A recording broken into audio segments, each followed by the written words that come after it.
Thank you very much for visiting my channel. If not difficult, like and subscribe to my channel to always be aware of events. Thank you very much for visiting my channel.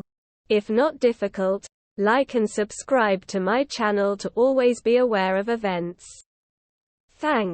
President Joe Biden warned Vladimir Putin to avoid using nuclear weapons as his forces are beaten back in Ukraine or face consequences. In a preview for this Sunday's 60 Minutes, Scott Pelley asked the president what words he would have for his Russian counterpart if he is considering using chemical or tactical nuclear weapons in the Ukraine.